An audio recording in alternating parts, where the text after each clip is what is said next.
Hi, my name is Nick Bykirk. I'm a design and technology teacher, and I would like to share with you a few things about my fabrication facility for design, technology, and engineering. Upon entering the Fabrication Lab, there is a certain routine that needs to be established with students. In the case of this Fabrication Lab, as the students enter the room, they first deposit all of their belongings into the cubbies at the top of the stairs. They then walk down the stairs right here and proceed to the safety glasses cabinet across the room to grab a pair of protective eyewear. Once they've done that, they then sit at the benches and wait for instruction. Okay, once the students have deposited their belongings and come down the stairs, they come over to the safety glasses cabinet, open up the door of the safety glasses cabinet, and choose a pair of protective eyewear. The protective eyewear has to be such that it is ANSI approved, and it has to fit the student's head and face correctly to keep the eyewear on at all times when materials are being processed. I would like to point out before we go on that this protective eyewear cabinet has storage for several pairs of glasses. But what's even more important than that is that there's an ability to sterilize the glasses after the students have worn them. There's an ultraviolet light that is equipped in this cabinet for that purpose. You'll notice that I'm holding a pair of ANSI-approved safety glasses. I've now completed the routine of coming down the steps, over to the safety glasses cabinet, and now I'm going to put on my safety glasses, go to the bench area, and wait for instructions. Let's take a moment and talk about the benches specifically. If you notice, this is a 4-student workbench. You know it's a 4-student workbench because there are 4 bench vices positioned at each corner of the bench. Also, notice that no vice lines up with one another. They're all offset on each corner, so you can have 4 students working independently. The other thing I want to point out about this bench is it is made of a thick, solid maple top that will last years and years with use and abuse. In the school shop setting such as this, these benches are used as much as any other tool, and they will have to withstand a serious amount of abuse. The other thing that needs to be considered when choosing a bench for your students is the availability of storage underneath the bench. Well, in my liking, I prefer that the bench have 2 double doors underneath and shelves inside. This cabinet is specifically used for 1 class period each day. There are other options available for storage under benches. However, this one maximizes the space underneath the best. That was a good take. In this lab, we have 6 benches. Each bench has 4 student workstations and therefore 4 stools, meaning that in this room, during a fabrication period, we can have a maximum of 24 students working because of the 24 available seats at the benches. The teaching of STEM, science, technology, engineering, and mathematics, requires kids to have an enormous knowledge base of those subjects. However, the core of this type of discipline is the actual design and make aspect. In order for students to begin to develop abilities in design and make, there has to be a tremendous amount of teaching that goes on in a facility like this. Primarily, in design and technology, we use a demonstration approach, which would be students gathered around the bench and they would learn a new process, technique, or procedure. However, just because this is not a traditional classroom, there is room for traditional teaching to occur as well. The study of STEM in school requires a facility that can support both traditional hand tool work as well as portable and stationary power equipment. Let's take a minute now and look at some basic hand tools that every STEM fabrication facility should include. You'll notice with this cabinet, this is the hand tool cabinet that we use in this fabrication facility. Every single tool that is in this cabinet has a specific place.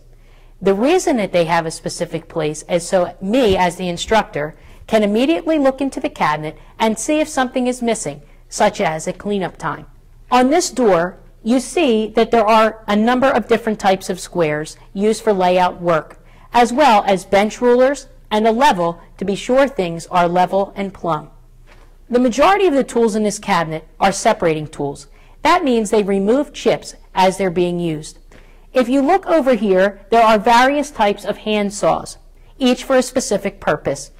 These saws in this rack are both cross-cutting and rip saws.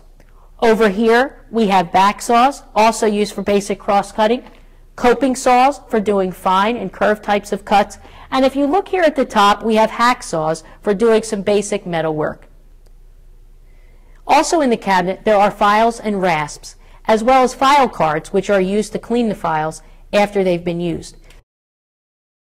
Files can be considered both a shaping and separating tool, and are necessary for doing basic fabrication techniques on a variety of both woods and plastics materials.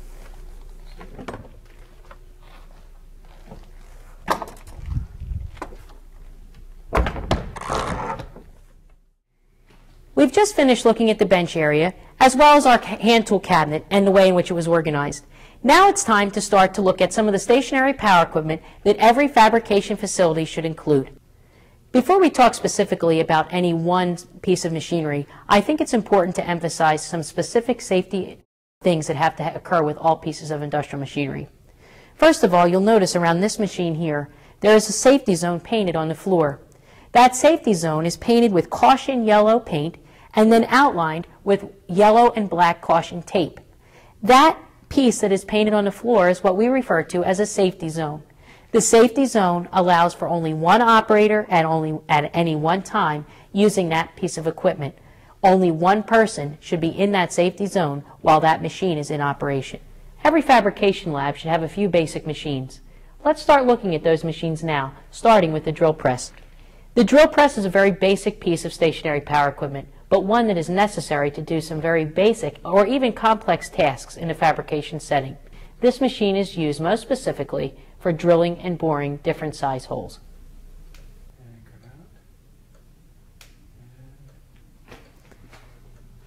The next two pieces of equipment are the bandsaw and the scroll saw that every general fabrication lab should include. The bandsaw is primarily used for making curved cuts on various materials, including woods, some non-ferrous metals, and plastics. Over here at the scroll saw, we can also make curved cuts. However, we use this saw to do work with smaller, thinner materials, again including wood, metals that are non-ferrous, and some plastics. Okay, very good. Another concern when using this type of machinery is the removal of chips. In order to remove the chips from the cutting tools, we use dust collection hoses. These dust collection hoses are hooked to a port on the machine and then are fed through a central vacuum line that is located on the outside of the facility. Another necessary type of equipment to have in every general fabrication lab would be some type of sanding machines.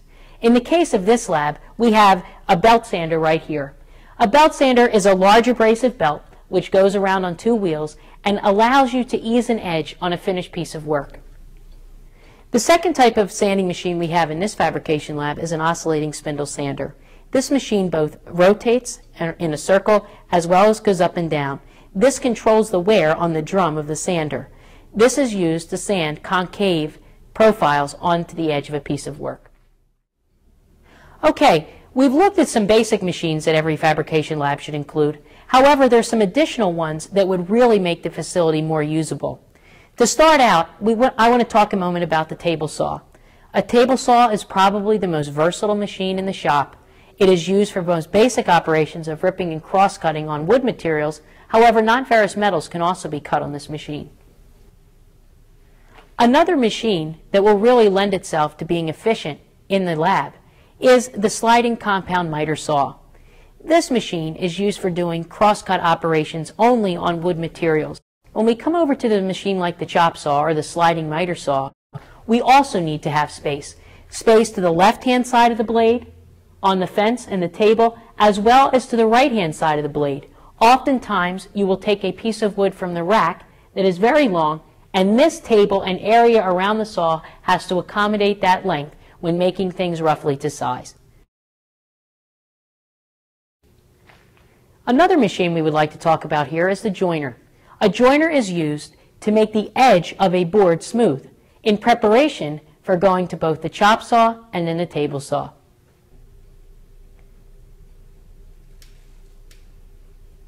There are many different power requirements that are necessary to understand in a fabrication type of facility. Many of the machines run at different voltages and different amps.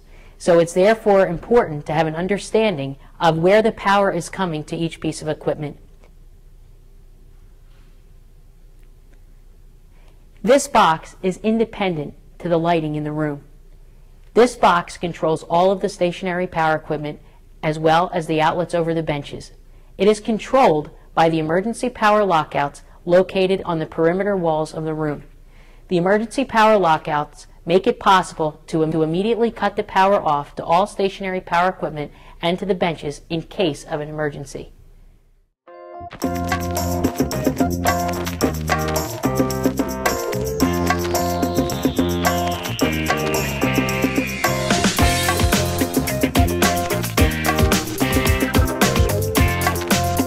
The teaching of STEM, science, technology, engineering, mathematics, requires various skills. One of the most important aspects of teaching the technology and the engineering aspect of the STEM curriculum is the fabrication aspect. With the fabrication aspect comes a tremendous responsibility for both the teacher and the student. Please keep in mind some very simple things when it comes to maintaining and monitoring student safety while in the fabrication lab. The most simple and basic rule of all fabrication activities requires the students as well as the instructor to at all times wear ANSI-approved safety glasses. There should be sufficient supplied first aid kit somewhere in the room just in case an accident occurs.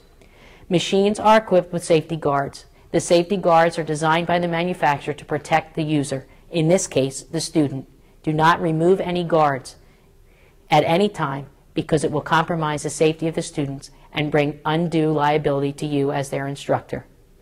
I hope that today's information has helped you in planning your fabrication facility to deliver a STEM curriculum at your school.